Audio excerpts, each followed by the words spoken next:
Assalamualaikum warahmatullahi wabarakatuh. Apa kabar semua? Saya harap kalian baik-baik saja, sehat walafiat, dan selalu dalam lindungannya. Oh iya, kali ini kita akan belajar tentang persebaran flora dan fauna. Adapun tujuan pembelajaran kita hari ini yang pertama yaitu siswa dapat mengidentifikasi persebaran flora dan fauna di Indonesia. Yang kedua, siswa mampu mengidentifikasi tipe fauna di Indonesia. Yang ketiga, siswa mampu menganalisis peta sebaran flora dan fauna di Indonesia. Yang keempat, siswa mampu merumuskan faktor keberagaman flora dan fauna di Indonesia. Oke, kalian tahu nggak sih, Indonesia itu merupakan negara yang kaya akan beragam makhluk hidup. Kekayaan makhluk hidup yang dimiliki oleh Indonesia berupa keberagaman flora dan faunanya. Keanekaragaman hayati Indonesia termasuk 3 besar di dunia. Wilayah Indonesia terkenal dengan negara yang luas dan kaya akan berbagai keanekaragaman, baik itu yang hidup di darat, di laut, maupun di udara. Dari keanekaragaman inilah yang mendorong para peneliti dan pecinta alam dunia untuk berkunjung ke Indonesia guna untuk meneliti flora dan fauna. Selanjutnya tentang persebaran flora di Indonesia. Flora di Indonesia dapat dibedakan menjadi 3 kelompok besar, di antaranya kelompok barat, kelompok tengah, dan kelompok timur. Yang pertama yaitu flora kelompok barat. Persebaran flora di Indonesia bagian barat disebut dengan istilah tipe Asiatis. Wilayah Indonesia bagian barat sendiri meliputi Pulau Sumatera, Jawa, dan Kalimantan.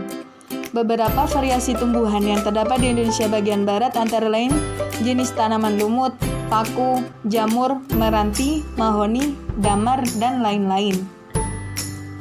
Yang kedua yaitu persebaran flora di Indonesia bagian tengah, atau juga disebut dengan tipe peralihan.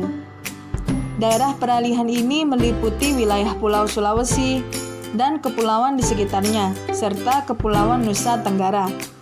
Jenis tumbuhan yang mendominasi di wilayah Indonesia bagian tengah ini antara lain seperti cemara, pinus, jenis rempah-rempah, seperti pala, cengkeh, dan lainnya. Flora yang ketiga yaitu flora bagian timur atau disebut dengan istilah tipe Australis. Wilayah Indonesia bagian timur meliputi Papua, Maluku, dan sekitarnya. Indonesia bagian timur juga memiliki tanaman khas Australis seperti pohon dasamala, tanaman eukaliptus, serta jenis Pemetia pinnata atau Motea yang lazim ditemui di Australia. Kemudian persebaran fauna di Indonesia.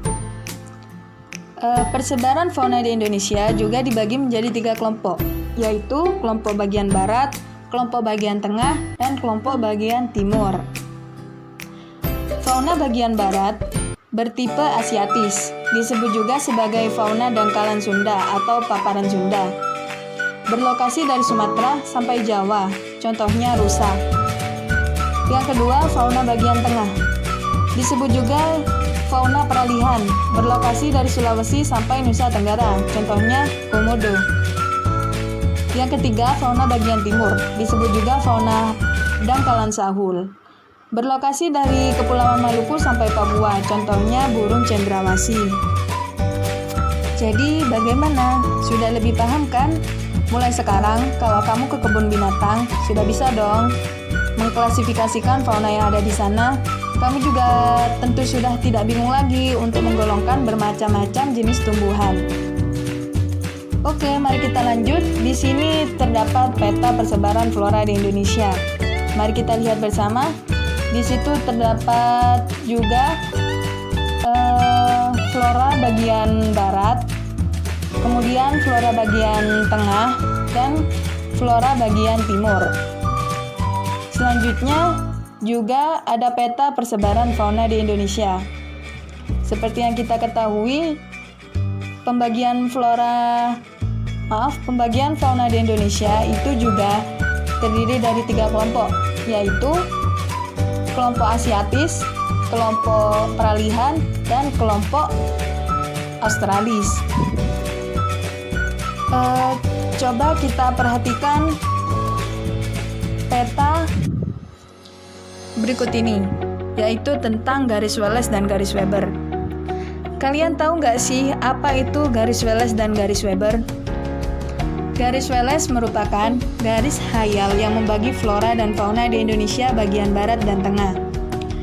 Garis Wallace ini bermula dari ujung utara Kalimantan dan Sulawesi, menuju ke selatan, melalui Selat Makassar dan melewati selat antara Pulau Bali dan Lombok. Kemudian, garis Weber. Garis Weber merupakan garis khayal yang membagi flora dan fauna bagian tengah dan timur di Indonesia. Garis Weber ini bermula dari ujung utara Kepulauan Maluku hingga sisi barat Paparan Sahul menuju sisi timur Nusa Tenggara Timur. Jadi, bagaimana sih kok bisa ada pengelompokan atau pengklasifikasian jenis fauna dan flora di Indonesia? Apa sih faktor-faktor yang mempengaruhi persebaran tersebut?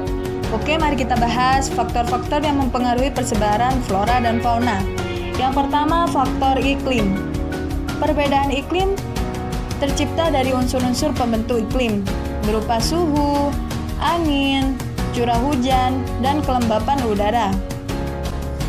Indonesia sendiri merupakan negara yang memiliki iklim tropis karena terletak di jalur garis khatulistiwa. Di sisi lain, seluruh wilayah Indonesia memiliki curah hujan yang cukup tinggi, namun dengan kadar yang berbeda. Kemudian, faktor lainnya yaitu keadaan tanah.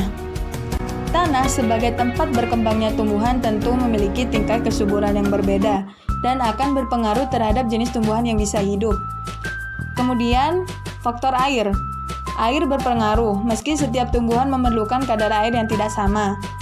Dan yang terakhir, faktor topografi. Tinggi rendahnya permukaan bumi sangat berpengaruh terhadap suhu dan jenis tanaman yang cocok di daerah tertentu. Kekayaan alam Indonesia membuat floranya begitu beragam. Bahkan terdapat pembagian yang jelas mengenai persebaran flora dan fauna di Indonesia yang berbeda antar daerah meski itu masih satu negara. Keanekaragaman ini menjadikan Indonesia negeri yang indah, negeri yang dikagumi dan selalu mengundang rasa ingin berkunjung. Keberadaan flora dan fauna yang beragam ini semoga tetap terjaga hingga anak cucu kita nanti masih dapat mengenalinya. Sekian video pembelajaran kali ini, kurang lebihnya mohon maaf. Wassalamualaikum warahmatullahi wabarakatuh.